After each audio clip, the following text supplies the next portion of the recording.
ہدی للمتقین، یہ تقوی کا یہ ایک معنی۔ اور دوسرا جو ہے فرماتے ہیں حضرت قبلہ رحمۃ اللہ علیہ، جن لوگوں کی فطرت میں ایمان اور تقوی ہے ان کے لیے قرآن ہدایت ہے، اور ہدایت اور سراپا ہدایت ہے۔ جن لوگوں کے مزاج میں تقوی ہے، جو لوگ مزاجاً تقوی کا رستہ اختیار کرتے، یعنی جہاں پر بھی تھوڑا شک ہوتا ہے وہ شک کے راستے کو چھوڑتے ہیں اور یقین کے راستے کو پکڑتے چلے جاتے ہیں، ایسا جو لوگ عمل کرتے جاتے ہیں ان کو قرآن ان کے لیے یقیناً ہدایت ہی ہدایت ہوتا ہے، ان کو ہدایت عطا فرما دیتا ہے۔ اب اس کے اندر ایک سوال یہ پیدا ہوتا کہ جو آدمی کو ہدایت نصیب ہوتی ہے تو پھر وہ متقی ہوتا ہے، یعنی متقی وہ انسان ہوتا ہے جس کے پاس پہلے سے ہدایت ہے، تو پھر متقی کو ہدایت دینا کیا مطلب ہوتا ہے؟ متقی کو ہدایت دینا کیا مطلب ہوا؟ یعنی متقی تو وہ انسان ہے، پہلے ہدایت ملتی ہے تو ہدایت ملنے کی وجہ سے بندہ مومن اور اعلیٰ درجے پر تقوی کی طرف چلے گا۔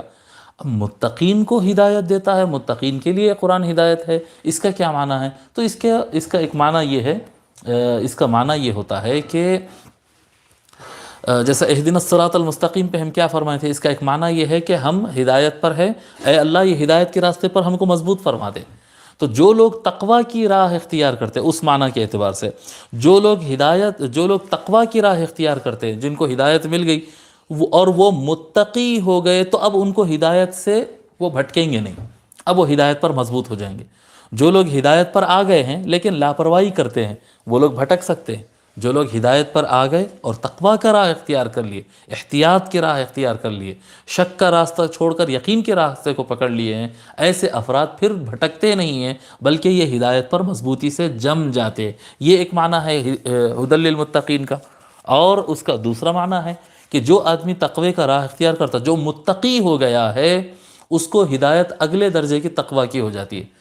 جو ایمان، حضور اکرم صلی اللہ علیہ وآلہ وسلم کا فرمان ہے، جہاں تک مجھے یاد ہے مسلم شریف کی روایت ہے، نبی اکرم صلی اللہ علیہ وآلہ وسلم ارشاد فرماتے ہیں الایمان یزید و ینقص، ایمان بڑھتا بھی ہے، ایمان گھٹتا بھی ہے۔ ایمان ایک لیول پر اسٹیبل نہیں رہتا ہے، اسٹیبل نہیں رہتا۔ آپ غور کریے، کبھی کسی اچھے واعظ، کسی اچھے مولانا، کسی اچھے اللہ والے کی صحبت میں بیٹھیے، ایک ایمان کی ایک عجیب کیفیت رہتی ہے، ایسا لگتا ہے کہ بس یہ دنیا چھوڑ دو، بس کیا رکھا ہے اس کے اندر، بس اللہ ہی اللہ جی، ایسا کیفیت ہو جاتی ہے۔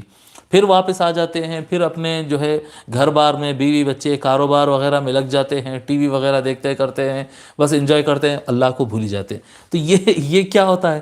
ایمان کا لیول ہائی بھی ہوتا ہے، ایمان کا لیول کمزور بھی ہوتا ہے، تو یہ اس کے اندر فلکچویشن ہوتا ہے۔ اور اسی طرح سے تقوی میں بھی ہوتے رہتا ہے، ایمان کا ہی حصہ ہے نا تقوی، ایمان کا ہی ایک درجہ ہے۔ تو یہ جو تقوی ہے، یہ تقوی بھی جو ہے کم اور زیادہ ہوتا رہتا ہے۔ جب انسان کو تقوی کی ہدایت ملتی ہے، ایک لیول اس کو تقوی کا مل جاتا ہے اور وہ اس پر مضبوطی سے جم جاتا ہے، تو اس کو اگلے لیول کی ہدایت مل جاتی ہے۔ ہدی للمتقین، قرآن کریم تقوی والوں کو ہدایت دیتا ہے اور اعلیٰ درجے کی ایمان کی طرف اور اعلیٰ درجے کی تقوی کی طرف ان کو ہدایت عطا فرماتا ہے۔ ہدی للمتقین، تو ذالک الکتاب لا ریب فیہ ہدی للمتقین، یہ وہ کتاب ہے اس میں کسی قسم کا شک و شبہ نہیں، وہ پرہیزگاروں کے لیے ہدایت ہے۔ شیخ الاسلام اس کا ترجمہ فرمائے ہیں ذالک الکتاب لا ریب فیہ، یہ وہ عظیم کتاب ہے جس میں کسی شک کی گنجائش نہیں، یہ پرہیزگاروں کے لیے ہدایت ہے، یہ متقین کے لیے یعنی پرہیزگاروں کے لیے ہدایت ہے۔ بہترین ہو گیا یہ، ٹھیک۔